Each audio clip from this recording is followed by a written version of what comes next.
साथियों, आज का टॉपिक आपको बड़ा अटपटा लग रहा होगा मेरा, क्योंकि इस टॉपिक में मैंने आपको यह कहा है कि लोन लिया है तो भरना पड़ेगा।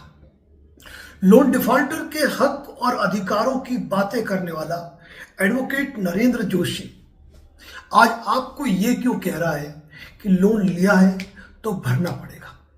लेकिन इसके साथ ही थंबनेल में एक शब्द और है, पर जब हालात खराब है तो कब और कैसे भरें। साथियों, ये वीडियो उन तमाम साथियों के लिए है जो एक समय अच्छे बिजनेस कर रहे थे, जिनकी पारिवारिक स्थितियां काफी अच्छी थी, कभी उनको जिंदगी में पैसों की कमी नहीं आई। कुछ बेहतर करने की कोशिश में, या कहो कि किन्हीं विषम परिस्थितियों के चलते, किन्हीं आर्थिक हालातों के चलते वह लोन के दलदल में इस प्रकार से धंस गए कि वह आज निकल नहीं पा रहे। साथियों, आपने मेरे मुंह से ये उद्गार जरूर सुने हैं कि आज की तारीख में कोई भी व्यक्ति से तात्पर्य मेरा बड़े से बड़ा बिजनेसमैन हो, या एक रेहड़ी चलाने वाला, ठेला चलाने वाला हो, एक सफाई कर्मचारी हो, या एक आईएएस अधिकारी,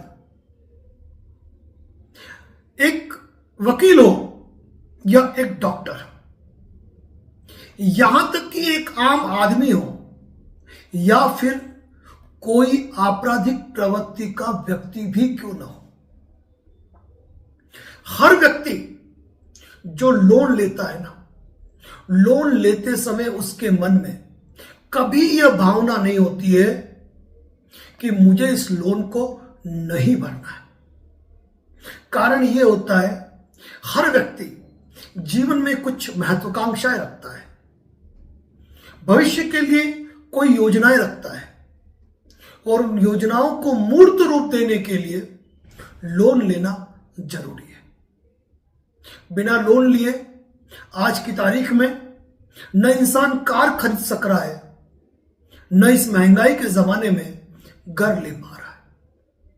और इन तमाम परिस्थितियों के चलते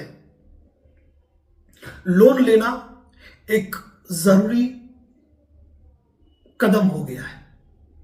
लेकिन होता यह है कि किन्हीं विषम परिस्थिति और आर्थिक हालातों के चलते, वह विषम परिस्थिति घर में मेडिकल हो सकता है, घर के महत्वपूर्ण आदमी जिस पे घर का सारा दारोमदार था उसकी मृत्यु हो सकती है, कोई ऐसी दुर्घटना, कोई ऐसा गोडेक्ट जो अनचाहे आ गया वो हो सकता है, व्यवसाय पे कुठाराघात हो गया, जहां बहुत अच्छा व्यवसाय चल रहा था, किसी कारण से वहां रोड निकल गया, XYZ कोई भी कारण हो, किन्हीं हालातों के चलते जब वो लोन डिफॉल्ट हो, लोन की EMI भरना मुश्किल हो जाए, उस व्यक्ति के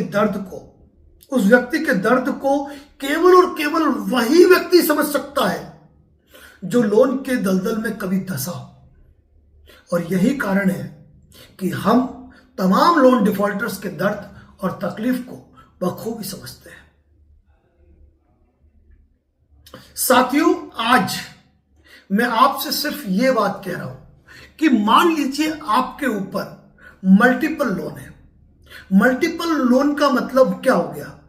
मैं मानता हूं कि किसी व्यक्ति के ऊपर 4 से ज्यादा लोन होना मल्टीपल लोन की श्रेणी में, ये मेरी काउंटिंग है, क्योंकि मानता हूं कि एक व्यक्ति के लिए जरूरी है होम लोन, एक व्यक्ति के लिए उसका कार लोन या 2 व्हीलर लोन हो गया, इसके बाद तीसरा हम उसका कोई पर्सनल लोन मान सकते हैं, और चौथा क्रेडिट कार्ड मांग सकते हैं। लेकिन इन 4 लोन के अलावा यदि किसी व्यक्ति के ऊपर 5वां लोन हो गया तो हम उसे मल्टीपल लोन कह सकते हैं।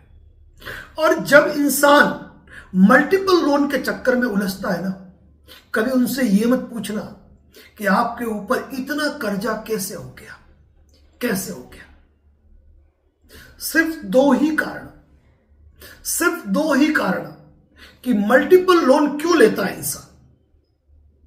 जब व्यक्ति एक लोन को डिफॉल्ट करता है, दूसरा लोन डिफॉल्ट हो जाता है, ईएमआई भरने के लिए पर्याप्त पैसा नहीं है, और इस डर में कि मेरा सिविल स्कोर खराब हो जाएगा, मेरे घर पे रिकवरी एजेंट्स की विजिट होगी, कानूनी कार्रवाई होगी, मुझे येन केन प्रकारेण साम दाम दंड भेद, हर तरीके से मुझे इस लोन को भरना है, तो वह लोन पर लोन लेता जाता है और पुराने लोन को चुकाता है। लेकिन पुराने लोन पूरे नहीं चुकते, केवल और केवल उनकी ईएमआई चुकती है और थोड़ा बहुत फंड रह गया तो वो घर की दूसरी बुनियादी जरूरतों में लग जाता है। अब ऐसी स्थिति के अंदर लोन तो आपने लिया है, भरना तो आपको है, लेकिन स्थिति ऐसी होगी कि हम भरना चाहते हैं, हमारी मंशा है, हमारी नियत है कि हम किसी का 1 रुपया खाना नहीं चाहते, लेकिन जब हालात और परिस्थितियां साथ नहीं दे तो क्या करें। तो साथियों, यदि ऐसी परिस्थितियां आ गई है कि आप मल्टीपल लोन में उलझ चुके हैं और आप केवल सिविल स्कोर की चिंता कर रहे हैं और आज आपके ऊपर 6 लोन है, तो केवल सिविल स्कोर और रिकवरी एजेंट और कानूनी कार्रवाइयों के डर से ये 6 लोन कब 12 लोन होंगे और कब 18 लोन होंगे आपको पता ही नहीं चलेगा। सिविल स्कोर आज नहीं तो कल अंत होना है।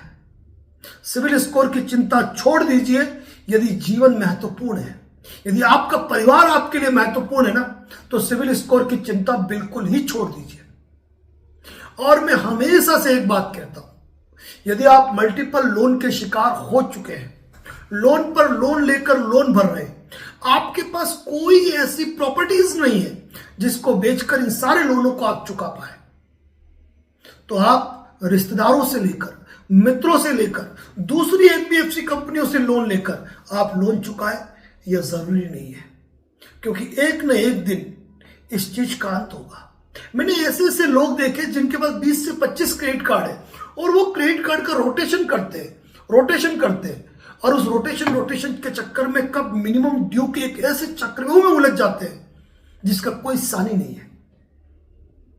साथियों, ऐसी परिस्थिति यदि आपके पास आई है तो मैं कह रहा हूं कि यदि आप लोन डिफॉल्ट हो चुके हैं, यदि आप लोन डिफॉल्ट होने वाले हैं, दोनों ही परिस्थितियों के अंदर आप सबसे पहले उस एनबीएफसी कंपनी को जिससे आपने लोन लिया है ना, आप अपनी तरफ से एक प्रायर नोटिस जारी करें, नजदीकी वकील साहब से संपर्क करें, नजदीकी वकील साहब से कहे कि मैं ऐसे मल्टीपल लोन में उलझ चुका हूं, अब मुझे बाहर निकलना है, आप कोई रास्ता दिखाएं।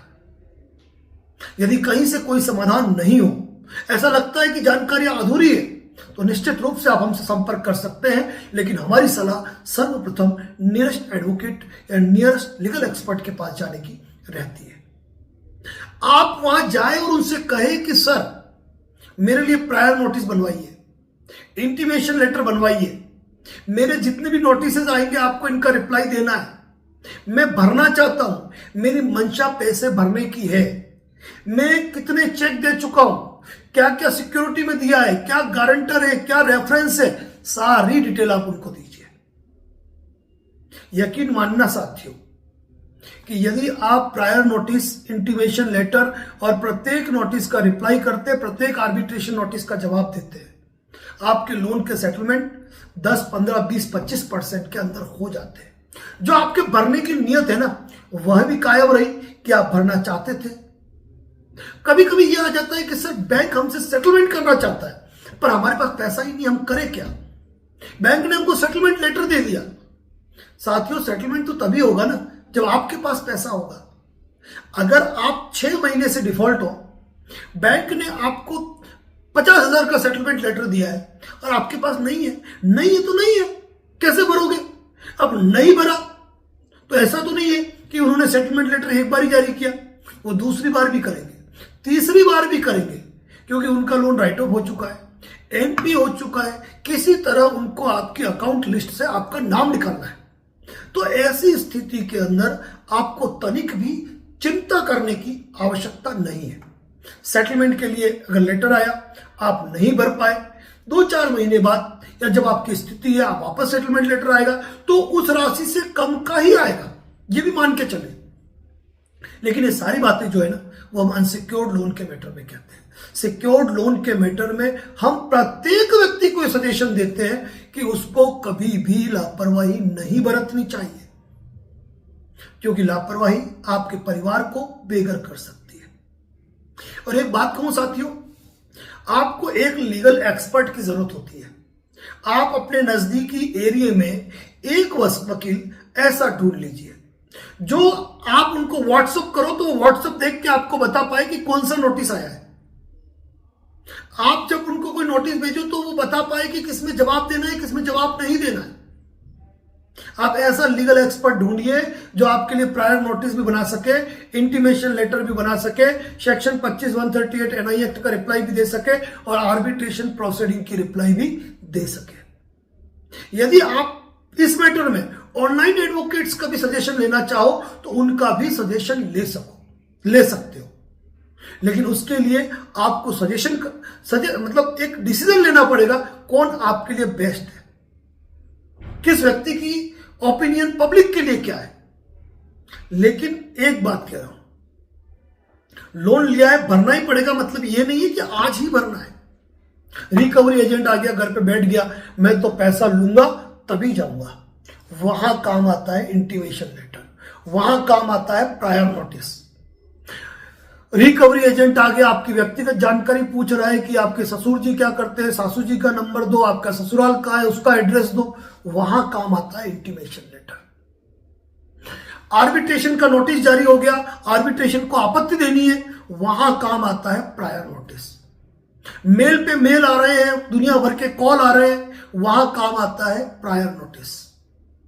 एक बात देखिएगा साथियों, हमेशा कई यूट्यूबर कहते हैं कि कंपनी का हर नोटिस आए आपको जवाब देना चाहिए, लेकिन हम कहते हैं हर नोटिस का जवाब देना आवश्यक नहीं है। किस नोटिस का जवाब देना आवश्यक है, इसी चैनल पर वीडियो बना हुआ है, उसको देख लीजिएगा। अरे भाई, जब आप कंपनी को नोटिस दे रहे हो, प्रायर नोटिस दे के देखो, कंपनियां लीगली तरीके से रिप्लाई नहीं कर पाती है। जो 100% लीगल तरीके से उनको रिप्लाई देना होता है ना, वो दे ही नहीं पाती है। आप आर्बिट्रेशन का नोटिस आया, आप अपना ऑब्जेक्शन फाइल करो, आपके ऑब्जेक्शन के बेस को आधार बनाकर वो रिजॉइंडर तक फाइल नहीं कर पाते हैं। इसका मतलब कहीं ना कहीं कमियां हैं, सिस्टम में कमियां हैं, एनबीएफसी में कमियां हैं। कारण क्या है? इनकी सेल्स टीम, इनकी एडमिनिस्ट्रेटिव टीम, इनकी रिकवरी टीम और इनकी लीगल टीम में कोई संतुलन नहीं है। कहीं से ये एक मुश्त जुड़े हुए नहीं है, जिसका परिणाम आपको देखने को मिलता है। अगर कोई भी एनबीएफसी कंपनी, उसकी एडमिनिस्ट्रेटिव टीम, सेल्स टीम, उसकी लीगल टीम, उसकी रिकवरी टीम यदि वास्तव में एकजुट हो, हर लोन के बारे में वो अपडेट हो, हर जानकारी के बारे में अपडेट हो, तो यकीन मानना साथियों, ये लोन के सेटलमेंट 15 से 20% में होने बंद हो जाएंगे। लेकिन इनको पता ही नहीं है, आप नोटिस भेज रहे हो, वहां पे पड़े, कोई देखने वाला नहीं है, लेकिन वही नोटिस कल आपका आधार बनेगा। आपको मालूम है, हम जब पुराने सीरियल देखते हैं, महाभारत हो गया, रामायण हो गया, तुनीर में तीर होते हैं। कई लोग शायद मेरे शब्दों को समझ नहीं पाए।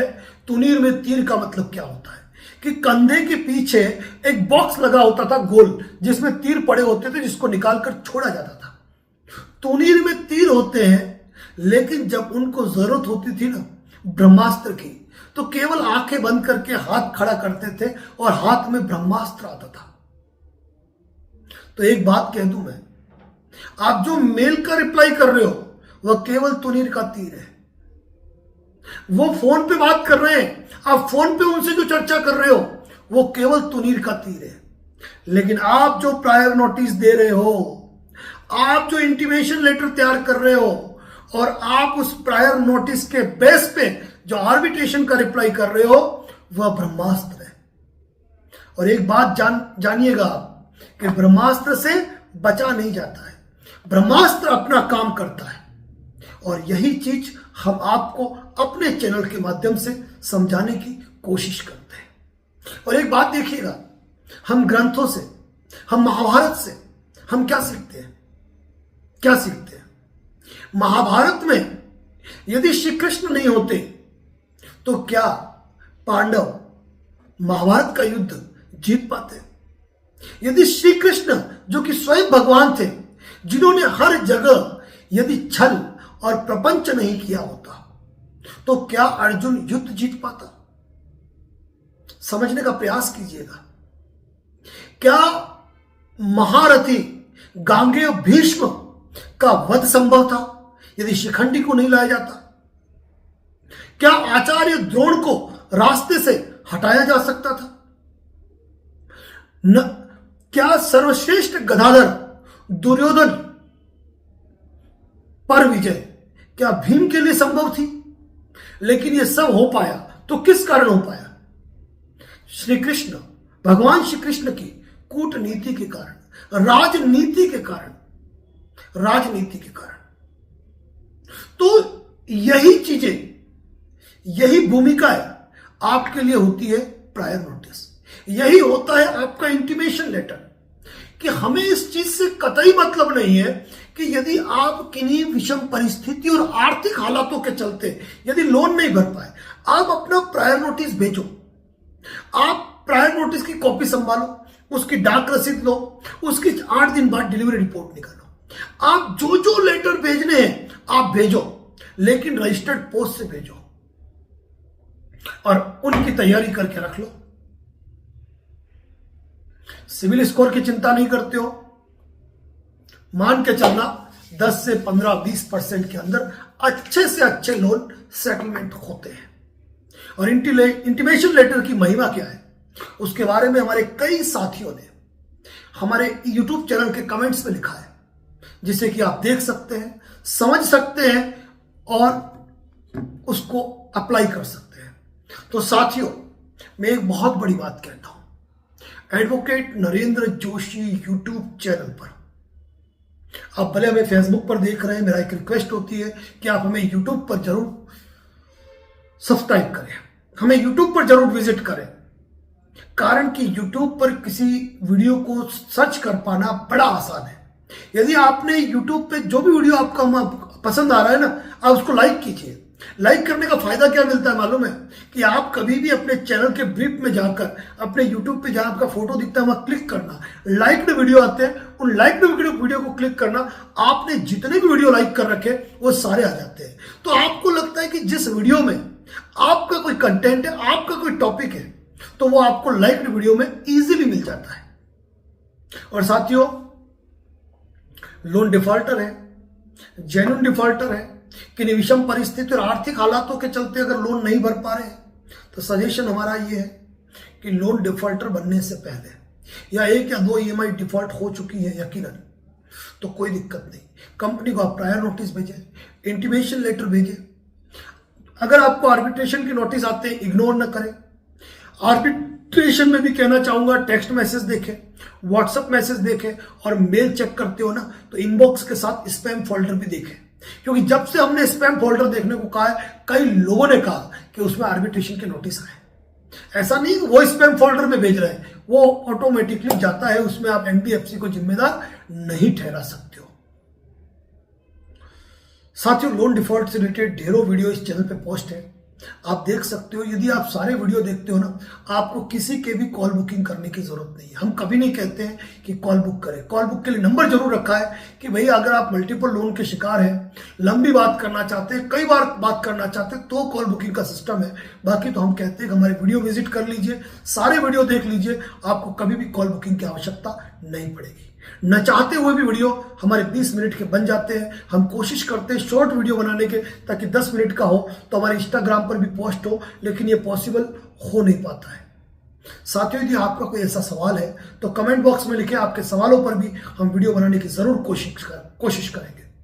बने रहे advocate Narendra Joshi YouTube channel पर इसी प्रकार की अपडेटेड जानकारी के लिए। और advocate Narendra Joshi and associate WhatsApp channel को भी जरूर फॉलो कर लेना, क्योंकि वहां आजकल कुछ अच्छी अच्छी जानकारी हम पोस्ट कर रहे हैं। लिंक दे रहा हूं डिस्क्रिप्शन बॉक्स में, उसको देखना बिल्कुल ना भूलें। और आपका कोई चिर परिचित मित्र रिश्तेदार यदि लोन के दलदल में दशा है ना, तो उनको ये वीडियो जरूर शेयर करें। धन्यवाद। जय हिंद, जय भारत, जय मेवाड़।